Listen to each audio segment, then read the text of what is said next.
Yeah, thank you. Cool. So yeah, hi everyone. My name is Kojo Apeagyei. I'm a digital strategy consultant at an agency called Wimbar, based in London, which focuses on African tech startups. I'm currently in my final year of an master's program at LSE, looking at data and society, where my overarching research encompasses AI trust and safety alongside data ethics and governance.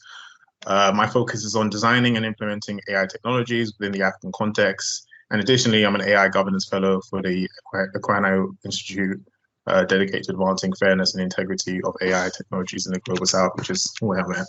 I use it as well. So yeah, that's a bit about my background. If you have any questions, then feel free to, just send them in the chat or via Teams, and then if you need to interrupt me at any point, that's fine. But I also leave the time at the end, hopefully, for questions at the same time. So so I'm going to talk a bit about AI ethics, particularly from the Global South, and alternative ways of thinking about AI ethics. Hopefully, it's new and interesting for you. It's an area which is really of a lot of interest to me in terms of leading where most of my research is focused on. But I'll say it's not exhaustive. There's countless AI ethics frameworks or things of I should say ways of considering ethics as it pertains to AI. So I'll touch on a few today, and then leave you to do your research after that. But yeah, so just starting from the top, AI ethics is a framework to guide data scientists, such as policymakers, in designing and/or deploying AI systems for a specific goal. Whilst AI systems can help us in a variety of ways, I'm definitely not a person that's necessarily, pessimistic. They also come with embedded biases, contribute to climate degradation, threaten human rights, can threaten human rights, and more. So ethical frameworks themselves seek to mitigate this impact and ensure people and the environment are not harmed by the design or deployment of AI systems. I think it's important to remember that because these systems are embedded with biases, and biases being, just a leaning in a particular direction, not necessarily good or bad, just a natural facet of being human and, pulling from your own experiences, that AI risks compounding on top of existing inequalities, resulting in further harm to already marginalized groups. For anyone that knows me, I love film and TV, and I always feel like I should pull from film and TV and media. I find this very useful in terms of looking towards what possible imaginaries can come from AI ethics, and imaginaries in the sense of, when we think about the future, when we think about designing technology, we have to envision it, what it looks like. And I find it quite fascinating. Sorry, I interrupted. Did you change any slides? Yeah. Oh, it didn't change. Oh, it hasn't. Has it? Okay. If you change the slides, we couldn't see anything. We are still waiting for the first. Okay. Okay. Thanks for letting me know. Because I heard some clicks, but okay. Go ahead. It's only, you didn't miss too much. This was just an introductory. Yeah. Okay. Perfect.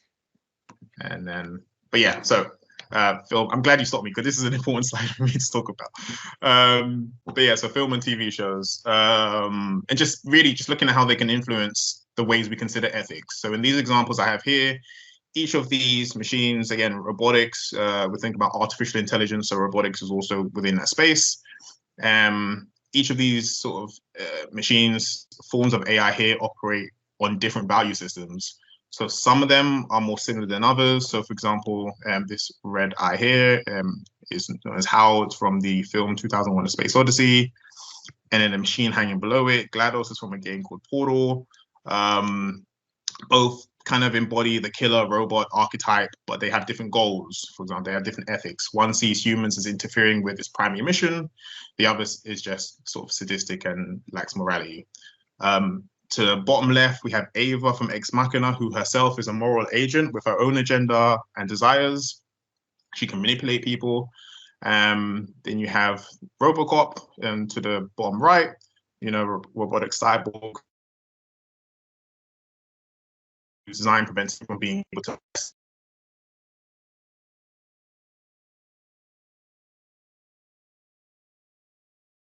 We cannot hear you now. Something happened.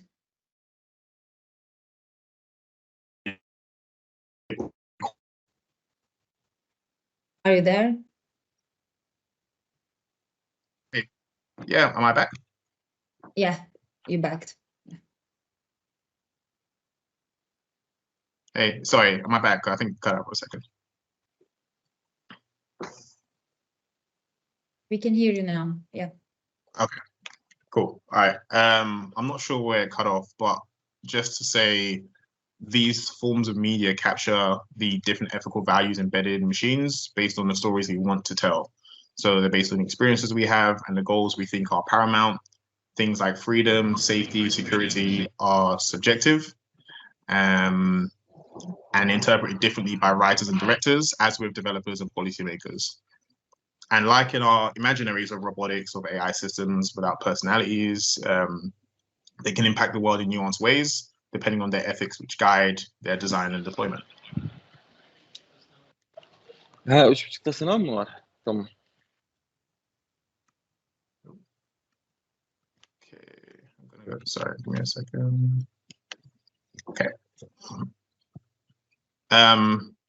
So coming back to AI ethics frameworks and policies, I think these overwhelmingly tend to stem from the global north, rather than the multiplicity of approaches that we'd see in movies and TV shows. What we tend to find is, they might come from discussions between the global north countries and multilateral institutions, so OECD, the EU, or between global north governments and the private sector, or civil society groups. One study linked here, I have a few references throughout the presentation, which are on the bottom of the slides. But one study linked here looks at the Council of Europe's data visualization of AI initiatives across the globe. It collated to the repository of 456 documents at the date of access in March 2021, which was sourced from think tanks, professional associations, civil society groups, academia, international agencies, national governments, authorities, loads of different groups, and the private sector. And of the 456 documents, only 3 were from the global south.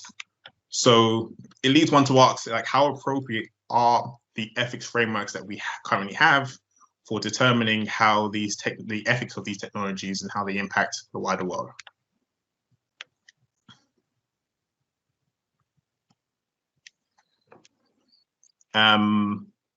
The most cited AI ethics terms tend to be based around, transparency, inclusivity, making sure AI systems are non-maleficent, so they don't cause harm, that they're reliable, secure, etc. And often hold to like these principles of justice and fairness, responsibility, privacy, and ultimately these things are geared around trust, right? So these principles seem useful. I would argue that they're not useful. They should be considered foundational. However, they're often abstract and based in a Western philosophical tradition of rationality. So they can be difficult to implement. Like when you say to somebody, is this machine or system fair? Does it uphold justice? These are very, again, subjective terms. What does that actually mean in practice? And I think whilst we can talk about these terms philosophically in conversation, when it comes to technology, you need to be able to implement these. Developers need to understand what you mean by justice, fairness, responsibility. They're just a bit too abstract. So again, they can be foundational, but they're not particularly useful. Beyond that, they're a universal one-size-fits-all approach, and we have to ask, is that best? Are we all starting from the same position in the world, the same conditions and same problems? And if not, will we have the same solutions? I would argue not. So it's important, again, to think about when we say, justice, what does that mean? When we speak about inclusivity, what does that mean? Affected groups which may, which implementation of AI may engender lofty power dynamics include like disabled and trans people who might be othered by biotech, for example, going through airport security. And I'm going to talk about some of these examples in a bit later on. Women, for example, if an algorithm disproportionately values traits associated with masculinity, femininity, race, we need to consider whether the system reinforces gender binaries or understands gender differently to communities being deployed in. For example, in the Hijra in India, which again are just different ways different communities might interpret gender outside of just, you know, a binary sense. And again, I think this is where we get into the nuances of not every space, not every community, every culture, every country is the same. The Global South really has something to say.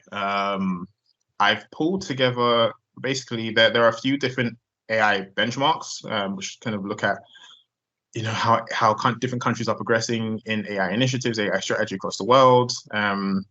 Tortoise AI, there was the first index to benchmark nations on their level of investment, innovation, and implementation of AI. It uses 111 indicators from data sources split across 7 subpillars, so talent, infrastructure, operating environment, research, development, government strategy, and commerciality for 62 countries. And on that list of 62 countries, you find China, a country which exists in the Global South, ranked 2nd. China, you know, dreams of being the primary center for AI innovation by 2030. Singapore, again, Global South, is 3rd, scored the highest for intensity relative to its size. India, 14th, which seeks to scale Indian-made AI solutions to the rest of the developing world. India in particular, so the government strategy around AI is really trying to create India to be this AI garage, meaning that if the company can deploy an AI system in India, it will then be applicable to the rest of the developing world. Turkey, 39th, whose #1 objective for the national AI strategy is to train AI experts and increase employment in space, which is great for everyone here, I'm sure. And then Africa, which is really where my focus is. There's so much happening there, and as much as African countries don't tend to rank highly in these global AI rankings, there still is a lot of ongoing activity, particularly in Kenya, Nigeria, South Africa, Rwanda, and Ghana. So we see national AI strategies coming from loads of countries. Mauritius currently has a strategy, so does Rwanda, Senegal, and Benin. Ethiopia, Nigeria are working on strategies at the moment. There are sort of huge conferences focused on AI and the data that are sprouting in Africa, including the Deep Learning Indaba, which is an annual meeting of African machine learning and AI community. The Equinio Institute, again, which myself and Apeagyei are part of, which is a grassroots community-led effort, bringing together individuals from social sciences and technical areas to work on technical alignment and governance of AI. You have Masakane, which is a grassroots organization whose work is to strengthen and spur NLP research, natural language processing research in African languages for Africans and by Africans. The LAPA, a socially grounded African-centric AI research and product lab. And you also have like these huge multinational organizations with a presence on the continent. So your Googles, your IBM, Microsoft, which all have AI labs on the continent. So really, I'm just scratching the surface here. I just wanted to give like a general overview of what's happening, at least in the Global South, because things are moving quite quickly. And all of these countries and areas come from different vantage points. So even the Global South as a category can be called into contention. We have 88% of the world's population live in the Global South. So I'm drawing a distinction here between the North and the South, but you could even draw a distinction, you know, within different regions, different blocks, different continents. You can divide it up how you want. There's just a lot of activity happening. So some areas of difference between the countries. Number one, I want to talk about environmental challenges like freshwater availability for cooling data centers or raw materials for manufacturing. Again, not all countries are producing raw materials in the same way. Data centers are quite spread out across the world. I'm going to talk about data centers in just a second and give an example of this in the Global South. Talent shortages and skill gaps, which may make it impossible to hire local workers or mean communities require other jobs. Some communities typically may want to focus on data extraction and exploitation of specific communities. Again, in the Global North, these issues aren't necessarily the same.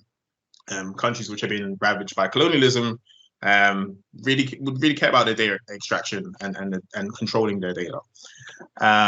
So we're getting into the nuances around what issues are important in AI ethics. I think there's also concern that some communities or groups could be further harmed or made invisible by deployed AI systems, especially if they're not part of that data set. Concerns that AI systems trained with foreign data sets may not be applicable when deployed elsewhere. There's always an example that popped into my head of an AI system which was trained, say, for self-driving cars and to recognize a fire truck. And if the AI has been trained to recognize and understand a fire truck as being, you know, this big machine, it's red, it looks like this. What happens if you deploy when you deploy in a country where the fire truck does not look like that? If the fire truck is white and not that same size and shape, the actual self-driving car can't recognize that this is a fire truck. So again, we're thinking about the nuances that not every country is the same. So if you train an AI in a specific context, it's often not applicable to other contexts the further removed you are from that. And just finally, in terms of some areas of difference, I think there's just a different way of seeing the world, and the relationship people have with themselves, with each other, in the environment varies. So on some areas of difference, just because consider it's basically important to consider the entire life cycle of AI systems. So this includes raw materials and end users outside of those we anticipate using the system. So for example, within the global supply chain itself, the Democratic Republic of Congo produces around 70% of the world's cobalt, which is used in batteries, pretty much for everything these days. So phones, laptops, electric vehicles. However, the actual extraction of cobalt is rife with abuse and exploitation, which is facilitated or ignored by corporations with vested interests, and people locally and internationally profiting off child labor and unsafe work practices. You have the experiences of trans, fat, and disabled people in airports, which can be marginalized by security systems which are not trained on their bodies, so do not see them as normal when they walk through airport security, or move through airport security, or even see them as problematic and something to be controlled. And then you have, going back to the environment, water. And the two examples I have here at the bottom kind of capture some protests in Uruguay around a data center, which was being courted by the government, whilst people were already struggling with water access. The world needs 10 to 20 times more data centers by 2035. And they'll be using far more water. Global South countries already host hundreds of data centers, and this will increase despite the propensity for droughts in many Global South countries, which bode very poorly for water-hungry mega data centers and the people who live in those spaces. 2/3 of data centers don't even record their water usage, let alone make predictions on future usage. And Google's cooling water consumption in 2022 increased by 20% compared to 2021, and the Microsoft increased by 34% over the same period. So again, like, we need to think about water access isn't the same in every country. So how do these dynamics change and influence ethics when we talk about designing and deploying systems in different places? So how would alternative approaches be useful? Looking at local differences across the world, which have different local environments, challenges, and motivations. Knowledge sharing. Global South countries can provide an additional source of valuable expertise, especially from unique positions, for example, being a population of data labelers currently, or being in the position of being data labelers, raw material providers. What kind of, again, we're bringing up what kind of ethics are specifically necessary and important for people in these positions. Preparing for the future today, so AI capabilities that only a small number of countries possess today will probably eventually be possessed by a much larger portion of the globe, so it's important to have these conversations now. Buy-in, inclusive conversations can help secure committed participation from Global South countries in the future. And then practical and moral reasons, so governance regimes crafted by leading AI developed countries will impact Global South countries. They do impact Global South countries, so it's ethically important to give them a say in the design of these regimes. Okay, so I'm going to talk about 3 examples of ethics, but just also ways of seeing the world. And then I think we'll be coming towards the end. The first I want to quickly touch on is Ubuntu philosophy.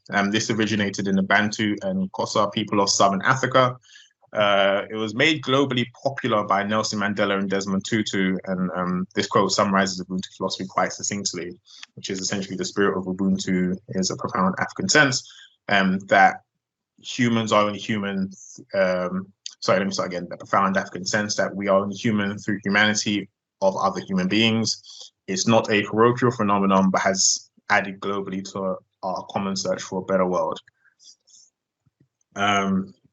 Just on that a bit further, so Ubuntu ethics is a value system which affirms people to live according to humane principles such as reciprocity, common good, peaceful relations. It emphasizes human dignity and the value of human life, as well as consensus, tolerance, and mutual respect. In terms of technology, these could be created, if we think about how we can create technology in which aligns with the Ubuntu ethics, it's creating technology which might have the normative goal of eradicating inequality through participation of the most disenfranchised. I think essentially a system which doesn't align with Ubuntu ethics would be a technology is not eradicating inequality through participation of the most disenfranchised, then it's not achieving its goal. Ubuntu ethics is a rejection of the dehumanization that reduces individuals to commodifiable metrics.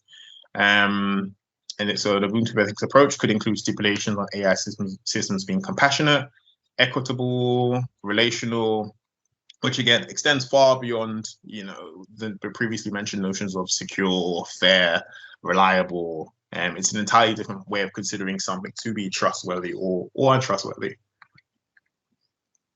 And it also allows us to consider the up and downstream impacts of AI and how society and people are all connected.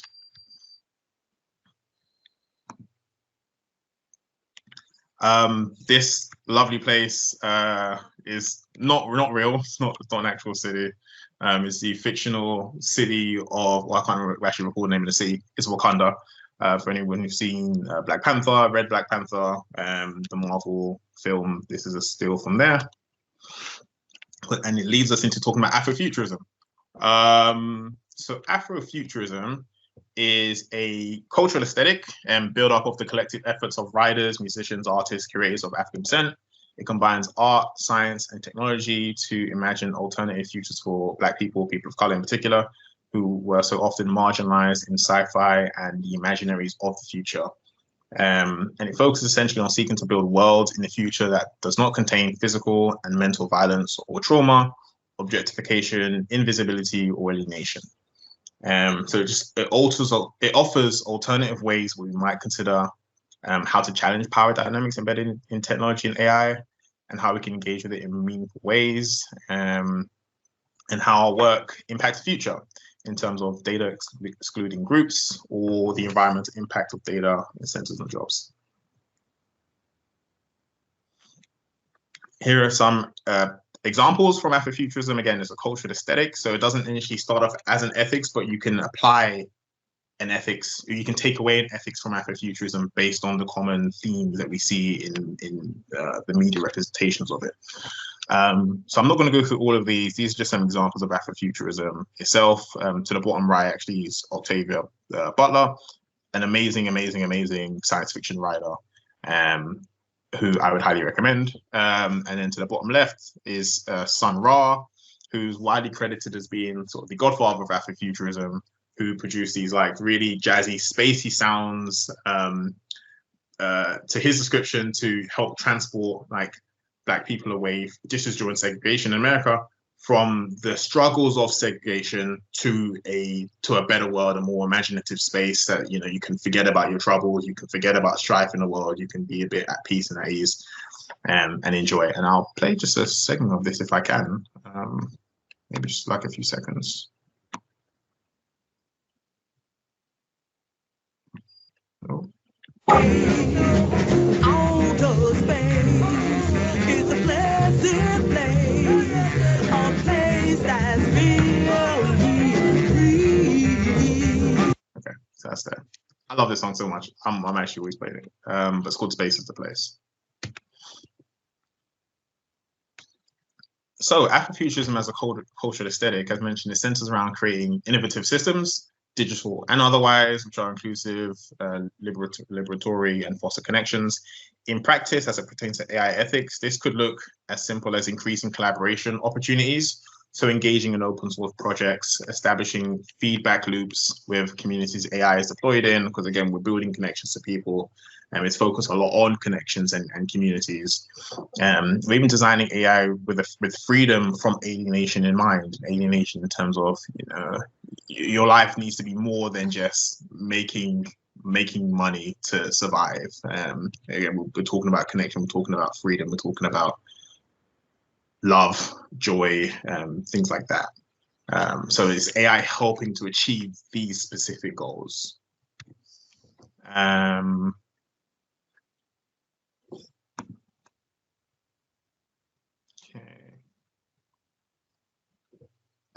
think this is my last example of Afrofuturism. I just wanted to leave on, as innovation is quite central to Afrofuturism, and this is one such example of a poem written by Amiri Baraka, who is an American writer of many things, and this is him writing about the typewriter, and it's a poem, so I'll read it maybe quite quickly, which is just a new way of thinking about the typewriter and thinking about technology. And again, going back to what I mentioned earlier, technology has obviously decisions that have been made. The reason the bicycle is the way the bicycle is because we made the decision based on where roads are, or how roads are structured, and the size of the bike needs to be like this, rather than having like 4 wheels, 5 wheels, 6 wheels, 1 wheel. Like this is the ideal form of a bike for this specific context. And you can think about the keyboard and typewriters the same way. So he says, a typewriter, why should it only make use of the tips of the fingers as contact points of flowing multi-directional creativity? If I invented a word placing machine, an expression scriber, if you will, then I would have a kind of instrument into which I could step and sit or sprawl or hang and use not only my fingers to make words, express feelings, but elbows, feet, head, behind, and all the sounds I wanted, screams, grunts, taps, itches. I'd have magnetically recorded at the same time and translated into word, or perhaps even the final expressed thought/feeling would not be merely word or sheet, but itself the expression, three-dimensional, to be touched, tasted, or felt, or entered, or heard, or carried like a speaking, singing, constantly communicating charm. A typewriter is corny. So, yeah. And the last example of maybe an alternate ethics I wanted to talk about was just two-eyed seeing. So this isn't my research expertise, but I think it's incredibly poignant alternative to knowing and seeing the world. This image I have here is a traditional medicine wheel, which is used by various generations of Native American tribes for health and healing. Oh, sorry.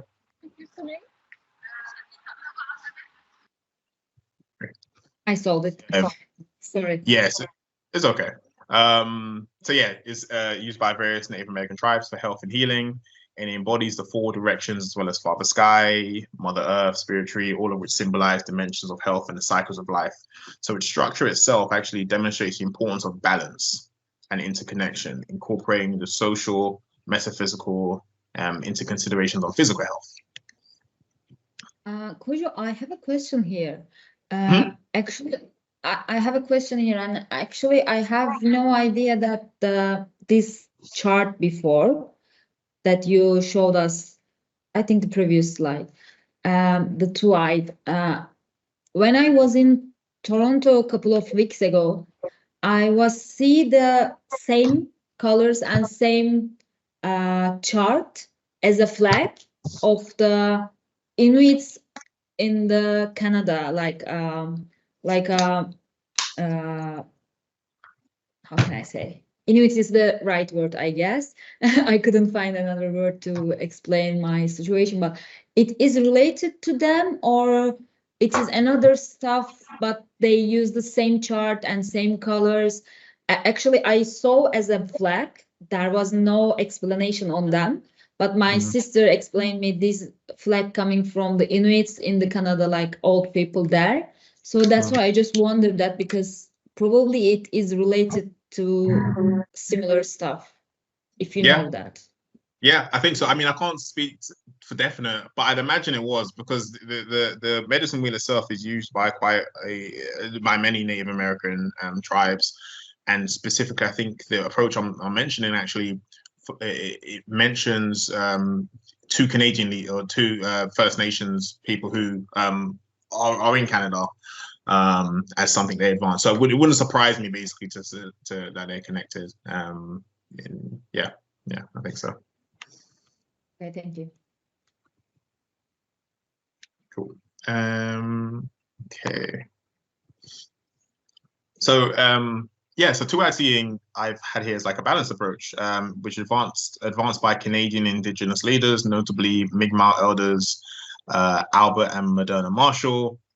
It combines Indigenous and Western philosophies, basically referring to learning to see from one eye with the strengths of Indigenous knowledges, i.e. narrative storytelling, systems thinking, again, like the whole balanced approach, whilst also seeing life from the other eye, with the strengths of Western knowledges, often found in data and technology. This is the base foundation of theories like the pluriverse, which was advanced by Arturo Escobar, which is a Colombian American anthropologist, and basically says that there's no singular source of truth. It's basically the idea that the human and non-human dimensions are inseparable and complementary. The idea that there is no single source of truth is interesting because I think it problematizes the idea of progress when we talk about truth, technology progressing us to a solution, technology progressing us somewhere. It brings up questions of what are we progressing to, who sets that goal in the first place. Utishata Varanasi, which is one of the references I have at the bottom, in a study looking at sort of mapping the vocabulary of AI through a pluriversal lens, speaks about differences in language and across different countries. And for example, if we take the phrase algorithmic fairness, or just fairness really, they find that in Tamil, its closest translation would either be justice or neutrality, neutral. There's no word for fairness per se. So we'll think that so algorithmic fairness becomes algorithmic justice or algorithmic neutrality. And therefore sort of should make us think about the decision on whether the term, whether these terms are applicable. And if we're talking about algorithmic justice, who makes the decision on what justice is? Who makes the decision on what neutrality is? And things become a bit more grey when you try to explore language in different places. So in practice, a two-eyed seeing approach as it pertains to AI ethics can look like, what's currently happening now with the Canadian Commission for UNESCO's work on speech and text-based technologies, which aims to revitalize and preserve Indigenous languages. It could look like the promotion of AI technologies in mission-driven research aimed at social good and encouraging interaction between NGOs, nonprofits, Indigenous groups, and AI researchers and technical experts to identify opportunities and develop tools. So all of that being considered, I want to kind of loop back to some of the frameworks I mentioned earlier. So this is the OECD Principles for Trustworthy AI, and I have this here to kind of come back to because I think it's quite interesting now with that. Well, at least I hope is interesting with that context, and given everything sort of covered. Like, can you see the differences between the values in the previous frameworks and what's important in those frameworks and ways of seeing the world? That's not in the OECDs. And again, we're not saying anything is wrong with, global North frameworks or the framework from the OECD, but it's just important to understand the limitations of these universal frameworks. By my count, I think 7 members are from the Global South as part of the OECD. We also need to understand governments in these spaces tend to harmonize anyways, and there's very little radical imagination that comes from these top-down spaces. So these frameworks are merely guidelines, but I think the next step with these frameworks and pretty much any ethics framework is to consider the implementation and how you make them locally relevant. These on their own will not work for global contexts or local realities, but they can often distract. So the rabbit hole can go so much further, as I mentioned at the beginning. So much more than I can do justice in this session. For example, like Black feminism, care ethics, critical disability approaches, queer in AI, and a host of African, Latin American, and Asian approaches. A universal approach to AI can't be our default. just in terms of what you can do, just remember that there are different approaches to AI ethics outside of a rational universality approach. I think read papers on the Global South, from the Global South. There's a lot, and consider them gateways into new languages, as they provide you new ways of communicating and new ways of seeing the world. And also form study, reading groups, engaging fellowships, write papers, write articles, just put work out there. Is maybe what I'd suggest. That's it. Thanks for listening. I really appreciate the time, and I hope it was useful for you. Thank you, Kojo.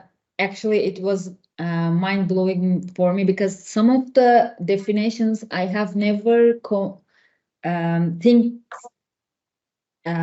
in this context. For example, tools I see in another Afrofuturism, for example, it was really interesting for me.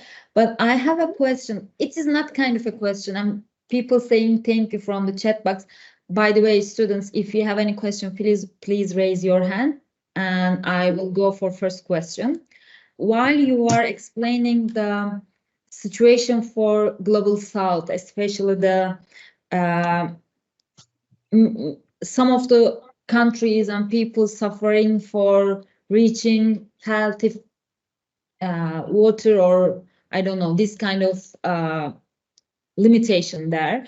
But at the same time, we planning to have data centers, or I don't know, AI infrastructure in some South Global at the same time. But how we can manage? Do you have any suggestion, or I don't know, point of view for this situation? Because last week we had a topic like sustainable AI, and we saw some statistics how the AI infrastructure consume water and energy, and how the South Global countries can manage this situation when they are making their governance or the AI technical AI approaches there.